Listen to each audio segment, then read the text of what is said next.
Good morning. For coming today. What a beautiful day showing out there, isn't it? We hope to add to that beauty and enjoyment here in the next hour. Our message, our lecture today, we stumbled this morning. We did not sleep last night. Our presenter for the Lyceum lesson is Reverend Dikki-Jo Mullen today. She's an astrologer and numerologist, as well as does private consultation. She's been in this business, for lack of a better term, for as long as I have, so I'm not going to embarrass either one of us by giving away our ages.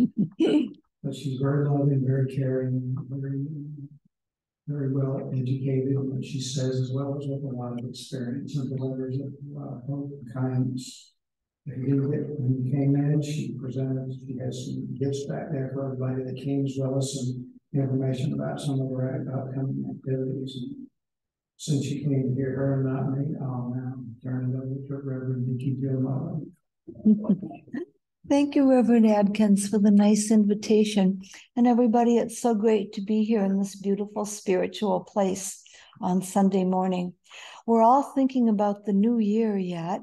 And how many of you are glad 2022 is over? Everybody, it seemed like it was a particularly rough year for so many. And we're looking ahead at a whole new cycle.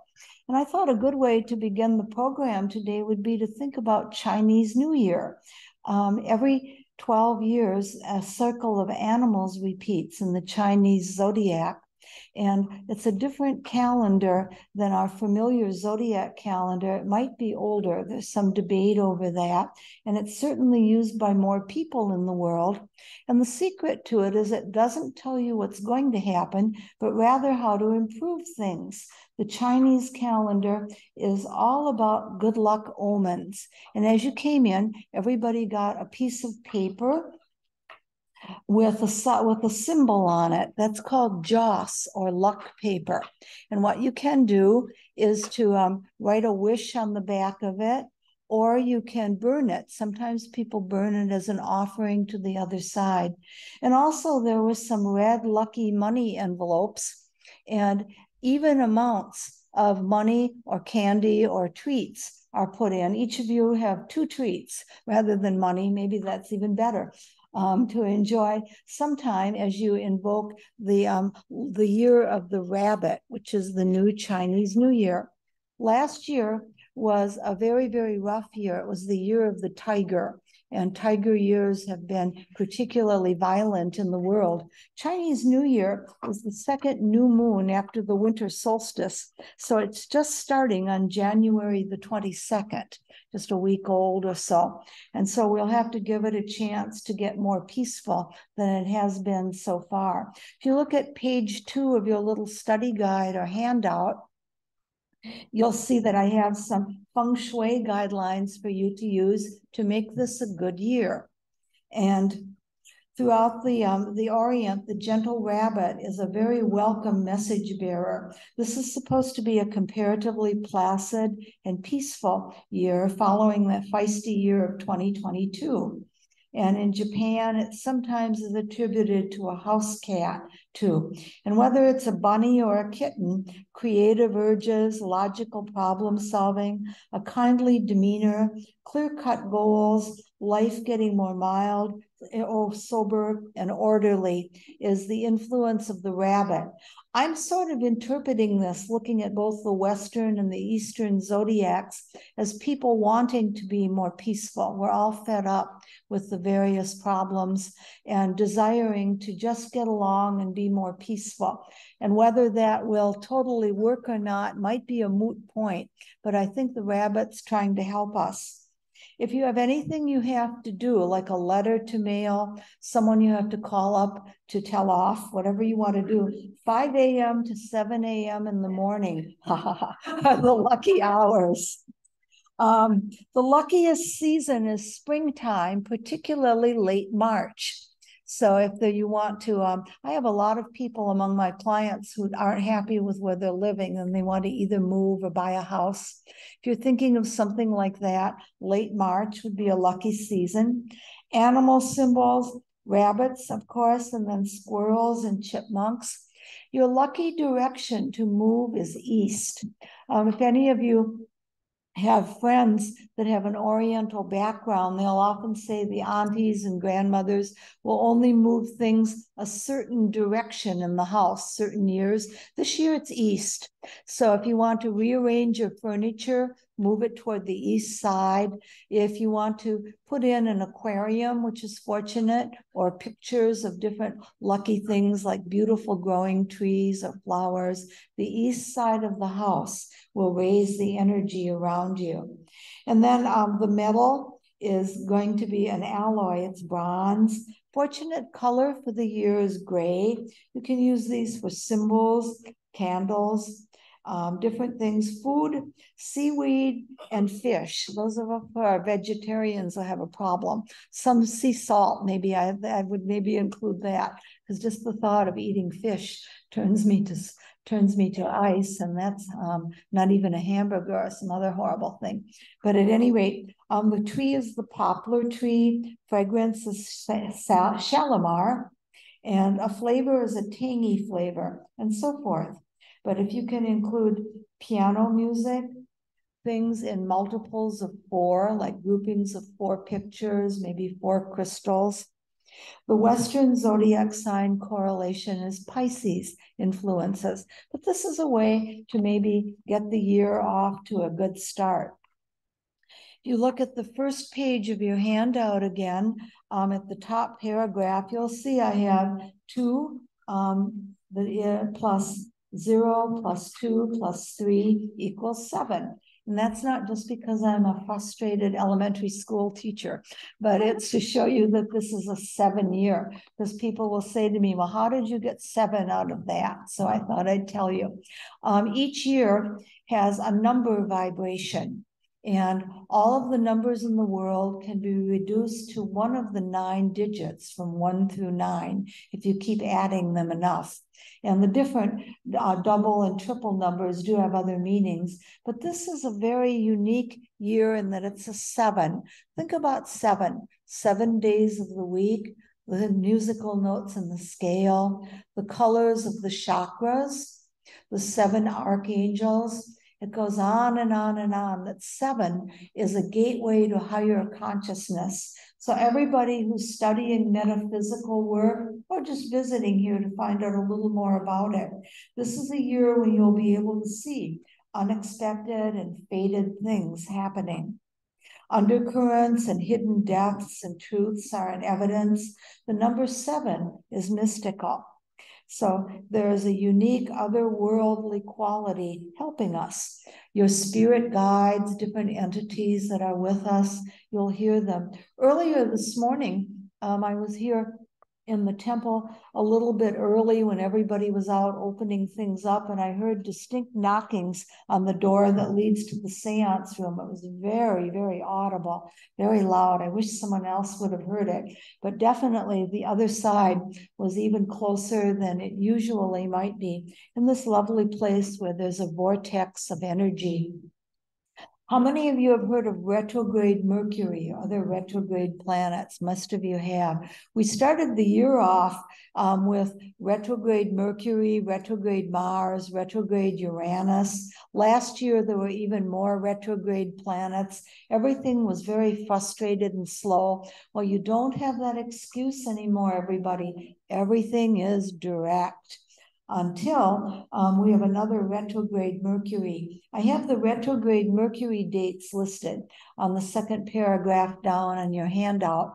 And retrograde Mercury isn't bad. It's very good if you want to do past life regression, if you want to have a reunion with someone or memories.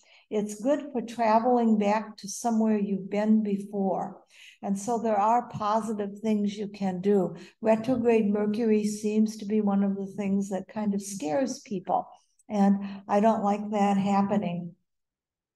Looking at some of the things coming up, the planet Pluto is hovering on the Capricorn Aquarius cusp all year. And astrologers have been calling this the age of Aquarius. that possibly it will be the new age everyone's been talking about. Pluto stays in each zodiac sign 20 years. It's been in Capricorn the last 20 years, which is all about the earth, materialism, financial values. And I'd like you to remember the date of March 23rd of 2023, and then also January 21st of 2024. Pluto retrogrades back into late Capricorn after it touches the Aquarius cusp on March 23rd, but then it's forward for good for the next 20 years until 2044, when it'll be in Aquarius, and that will be a major, major turning point. Nostradamus, Edgar Cayce, even the book of Revelations in the Bible, Black Elk, all say this is the time. How lucky we are to live in interesting times, because for many, many generations, this is a real turning point for the planet. All we can do is be like the rabbits, project out all the goodness that we can, and hold on for the ride, because it's quite an interesting thing. In addition to that, the whole astrology community is talking about the green comet. How many of you have heard about the green comet? Most of you have, many of you have. Those of you who haven't, I get to tell you. Back in January of 2022, a comet was discovered that no one had seen before. This happens periodically, and it has been headed toward the Earth and to make its perihelion around the sun, which it did back on January 12th. It comes from way out in outer space, goes around the sun. It's tied in with the gravity of our sun, and then it escapes from the orbit and heads way back out into space. The most famous comet is Halley's comet. It's supposed to be pronounced like Sally, Halley, but most of us say Haley. And Mark Twain made that comet famous. It comes around every 77 years. So Mark Twain was born as Halley's comet appeared, and he told everyone his whole life he was going to die when they saw it again. Well, he did. And whether that he made that happen or whether the comet had that much power, who knows? Like many things, it's kind of a moot point. Something you can argue all day and not come up to a resolution. This comet, the green comet, hasn't been around for 50,000 years. It has a huge, huge long period. That's why they didn't know it was coming. And the last time it was here, we were in the Stone Age, just learning to use tools. And so now we're just learning to use computers. And isn't that an interesting thing to think of? Well, the perihelion is past, and the comet is headed past us on its way out to deep space.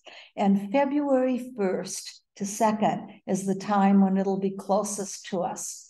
And it looks green because of the ultraviolet things and mysterious things it does with carbon atoms that I was trying to read about, remembering from high school chemistry, and I didn't feel confident trying to explain it because I think there are those of you who know more about chemistry than I do.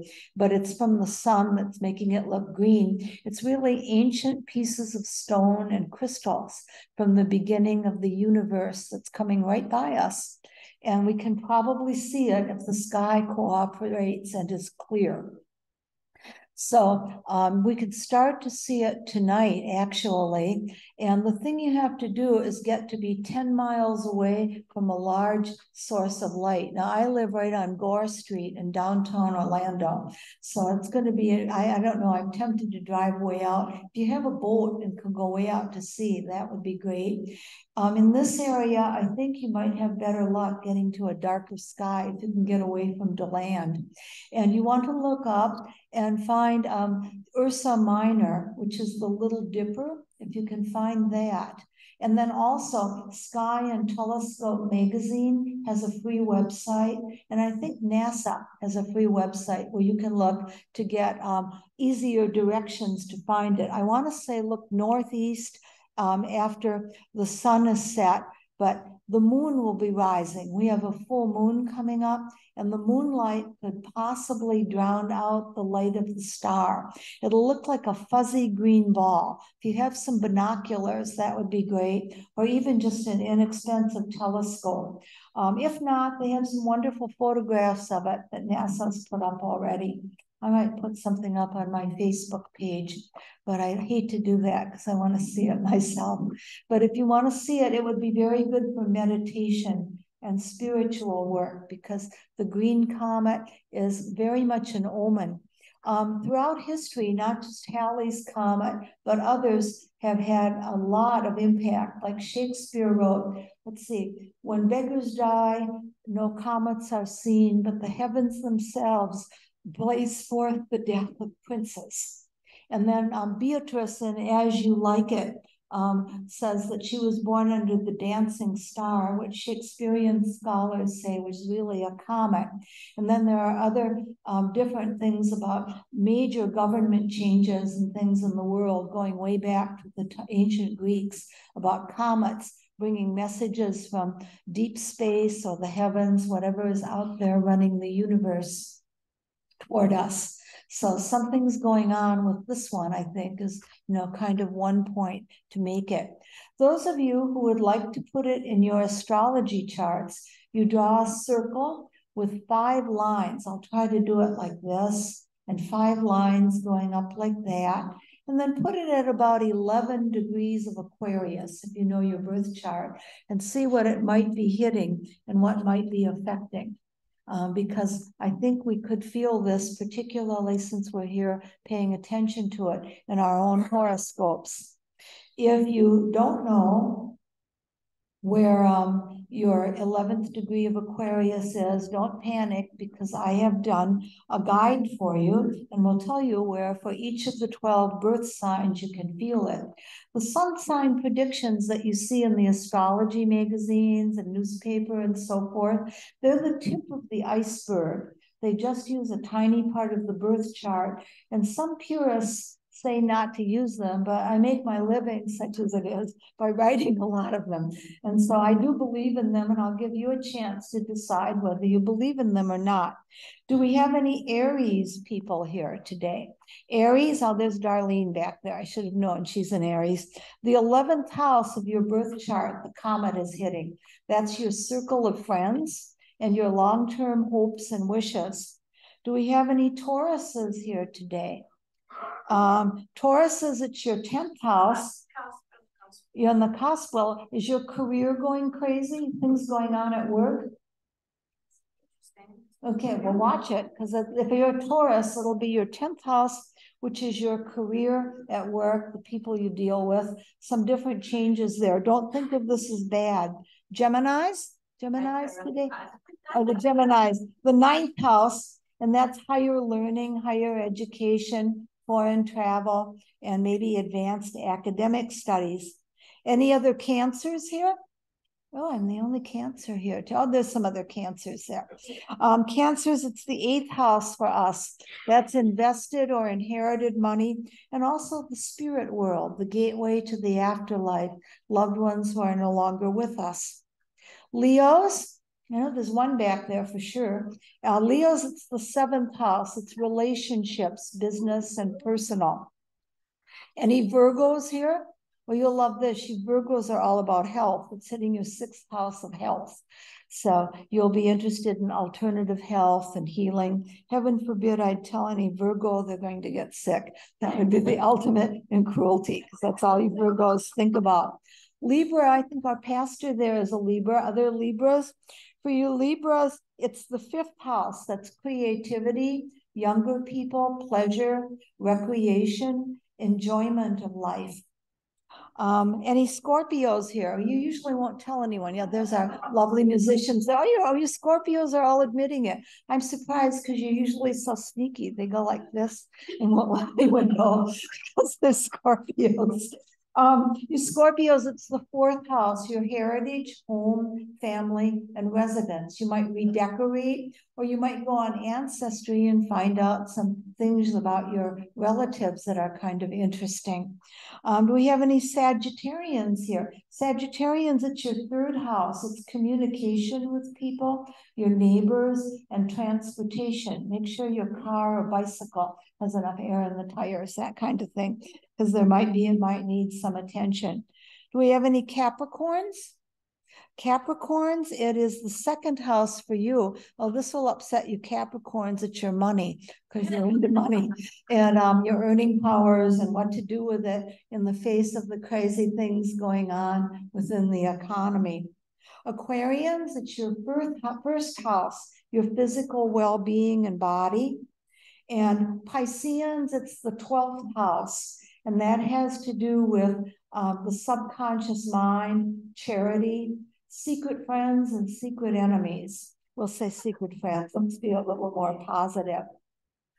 Looking at some of the other things aside from the comet going on, Saturn, the really rough, difficult planet, will be entering Pisces March 7th at 8:35 a.m. Eastern Standard Time. We really feel it when those outer planets change signs, and thank goodness it'll be leaving Aquarius.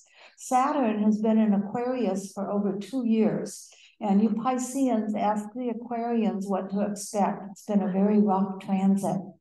And health is ruled by Saturn. Everything else that is responsible, our parameters, our limitations are ruled by Saturn, the ringed planet.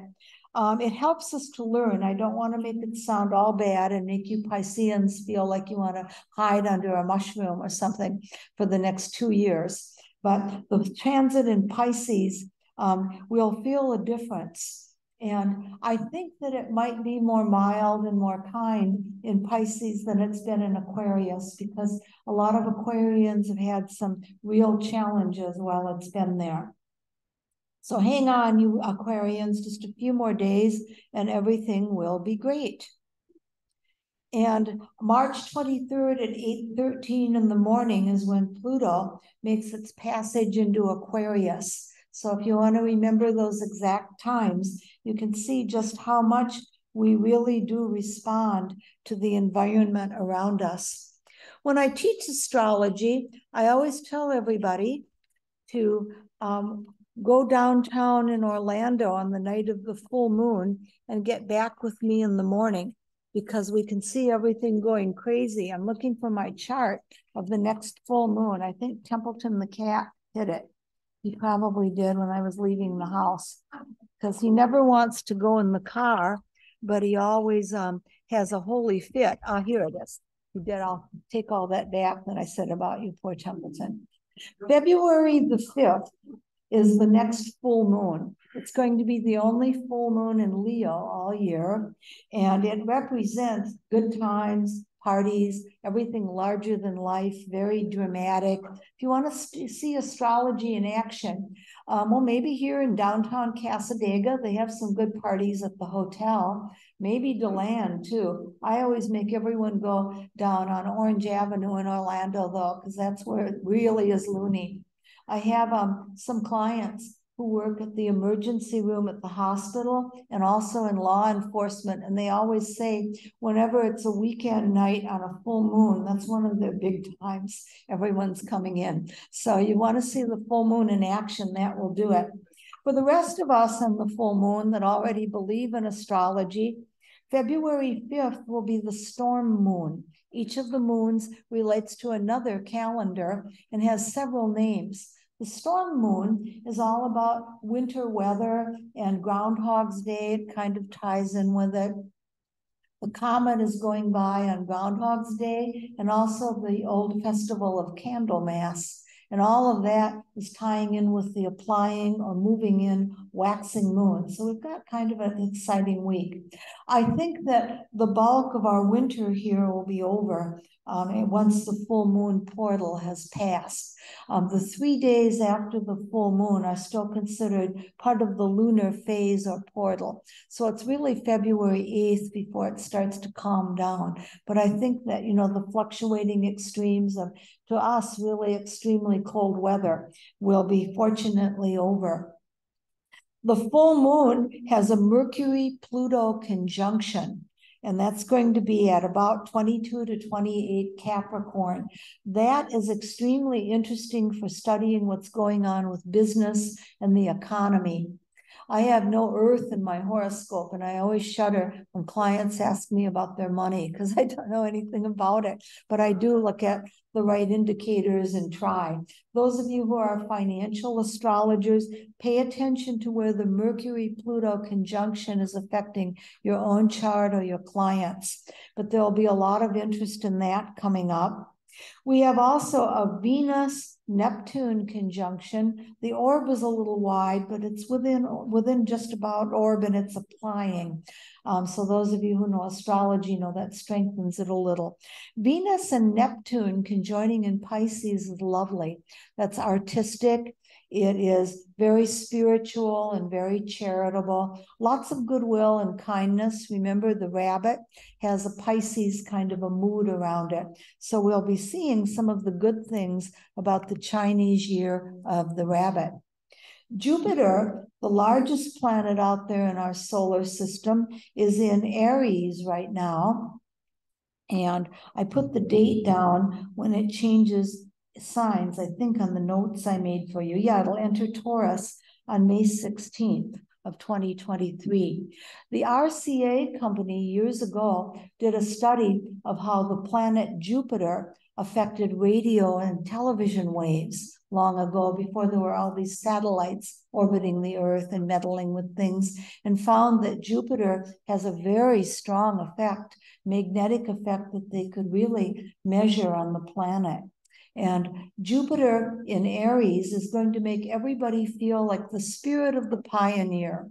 They want everything new and fresh and different. They're fed up with the same old things.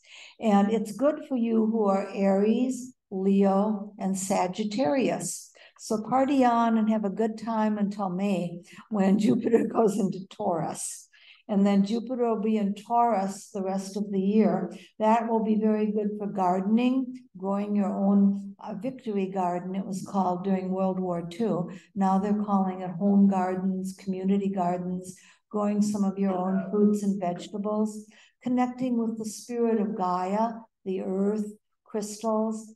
All of that will be something that you'll feel when Jupiter is in Taurus. If you are a Virgo, a Taurus, or a Capricorn, things will be better for you while Jupiter is in Taurus. So that gives you something nice to look forward to. Very, very big things in the astrological calendar are eclipses. And if you look at the bottom of the little page that I gave you, or that you got coming in, you'll see I have the eclipse seasons of the year listed for you. The eclipses are when the sun, moon, and earth are in alignment. A solar eclipse is always at the new moon, and a lunar eclipse is always at the full moon. So if anyone asks you the difference there, you know that already.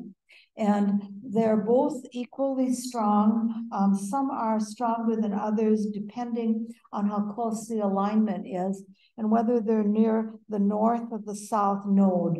The nodes are the intersection point between the moon's orbit and the plane of the Earth's orbit. All you have to know is the north node is good and avoid the south one, and you'll do all right. They're called the dragon's head and tail in the Vedic astrology of India. For those of you who like the Vedic astrology, every once in a while, someone calls me up and says the Western zodiac is no good and to go Vedic. I actually got mad at someone in Publix the other day that came up when I was trying to figure out what to buy and started asking that. And I'm afraid I was a little bit rude to her. I was hoping she'd be here so I could apologize, but she's still mad. I think the Vedic astrology works if you are in India and if you are very into that culture. It is valid, but it's 23 degrees off of our horoscopes.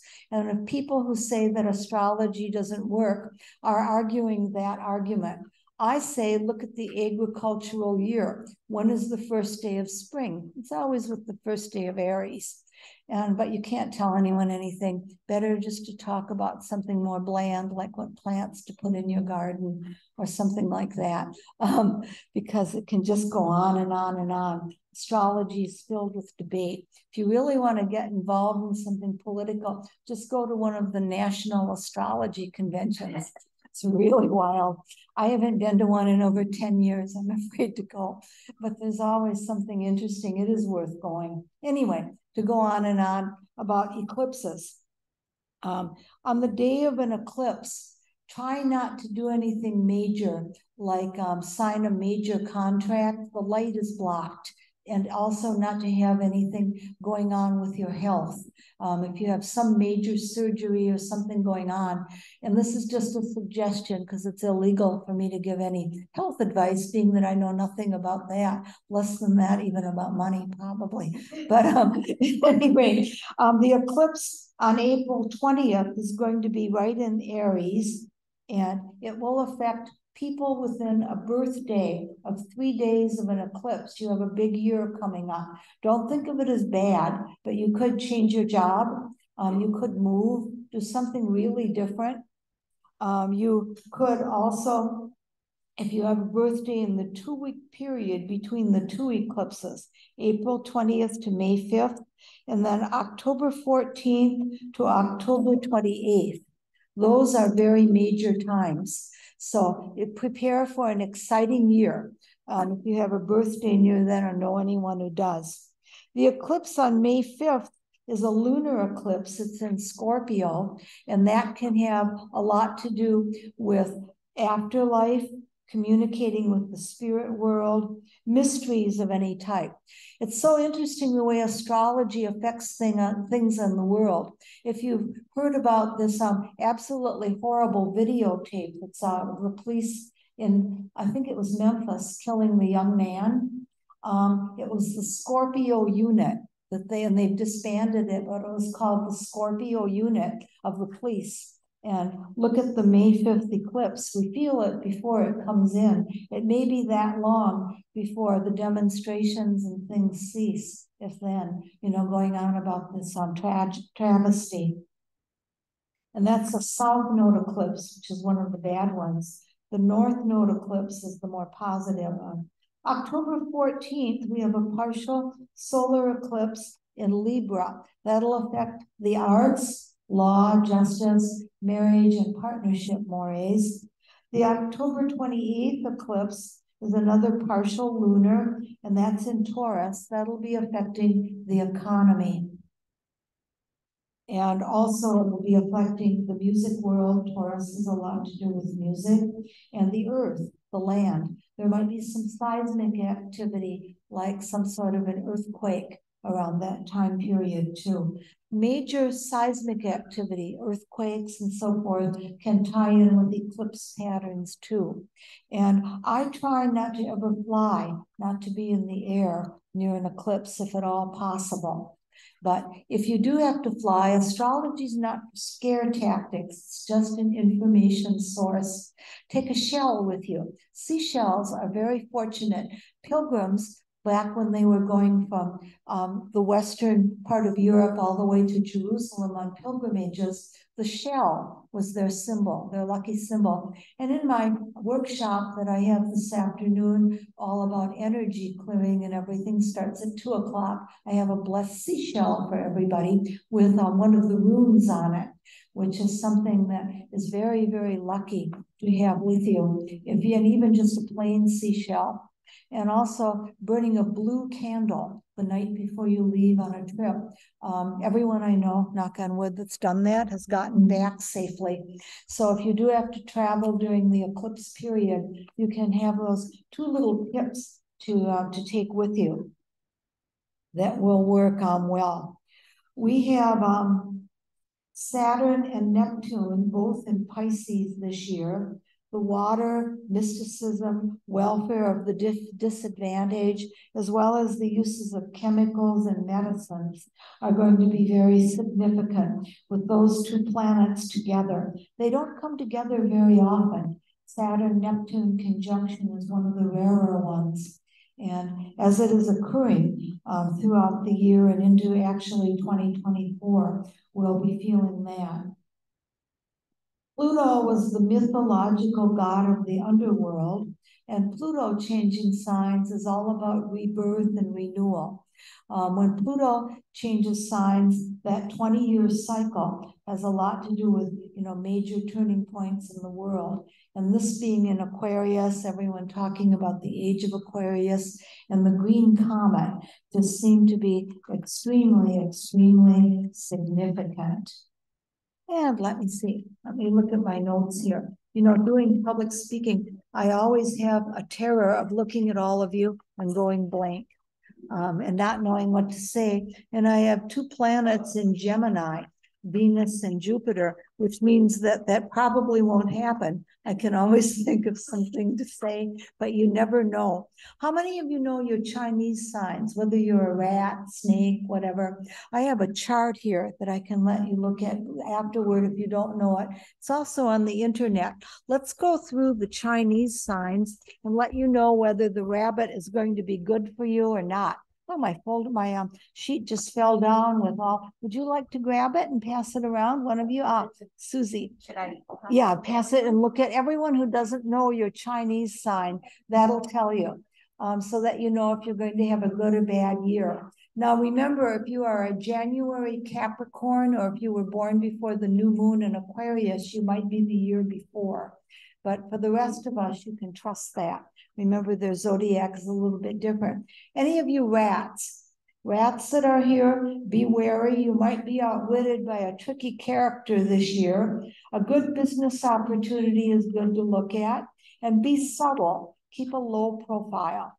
Any ox here? Oxen, you're going to have a good year. It's good for collaborations, redecorate, improve your surroundings. Your patience and endurance will see you through. Any tigers? Any tigers here? You tigers, things that you started last year in your year are taking shape now, and you can lay the groundwork. You're going to be more lovable and charming, the Chinese astrology says. Any rabbits? Yeah. It's your year if you're a rabbit. You're going to be good at games. Emotions are tense. Budget carefully, and you'll be appreciated and can advance in your fame and fortune at your career. Good year for you rabbits. Dragons, next year will be the year for you dragons. You dragons, it's a quiet year for you. Your fiery flamboyance is toned down. Perfect a talent, study a bit, be a little bit reserved, and then next year, the year of the dragon, you dragons can blossom. Any other snakes here? I'm the only snake in the room. I like being a snake. They're subtle and in tune with things. They get a bad rap, just like the vultures that are living out by the lake. They have their place in the universe. Finances are supposed to be improving for us snakes. It's a busy year, long travels, and other people want to help you. Your life can get more orderly. Horses, do we have any horses here?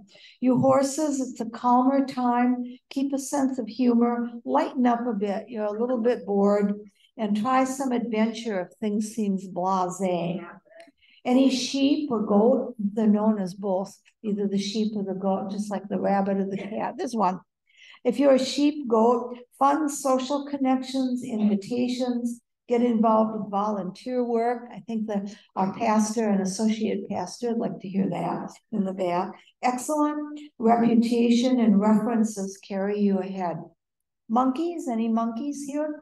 You monkeys are supposed to be the most intelligent of the signs. The Chinese astrologers say you have a good year. You can negotiate and maneuver things, revamp your schedule. Life is good. Roosters, any roosters? The rabbit is good for roosters. Be calm. And also, you want to be methodical. Don't be too casual or take anyone for granted. Mind your manners, you roosters. Any dogs? Dogs there? You dogs, the year starts off rough, but it gets better as it goes along. An old enemy becomes a friend. Promote your beliefs and stay low key. Let others take the initiative, and then you can move in and get what you want. Last of all, we have the pigs. In the Chinese zodiac, the pig was supposed to have been the last animal to show up. And the legend is that Buddha called all the animals to come and say farewell. Only 12 of them came, and he named a year for each one and said they would be rewarded by being the animals to hide in the heart of that year. Doesn't that sound great? And all the other animals came along. The ox was first, but then being good-natured, the rat was hiding by the side of the road and said, "Let me ride there, I'm so tired." And the good-natured ox let him jump on his horns. And then when they got there, the rat jumped off and got to Buddha first and got the first year. Never trust a rat. Looks like a rat, sounds like a rat, talks like a rat. What is it? But the rat got the first year. The pig or the boar was last. And he got there just in time to get the 12th year. And ever since then, people born in the year of the pig are always afraid of being late. And they're always early anywhere, and they have a fit if anyone is late. I was dating a gentleman born in a pig year and was just a few minutes late, and I'm usually right on time. And that actually ended the relationship. I wanted it to end anyway, though. Maybe I did that on purpose. That way I could blame him. That's a snake for you. Anyway. Gosh, well, it's almost the magic hour, everybody. Thank you so much for coming to Lyceum. You have just enough time to kind of revamp a little bit because we are supposed to end at 10:15. And it was very nice to see you here this morning. If anyone is interested in my class, I hear we have a couple of openings left yet. It's 2 to 4, $30. And it includes a lot of information about space clearing and house blessing and that sort of thing. And let me turn the microphone back over to our associate pastor, Reverend Adkins.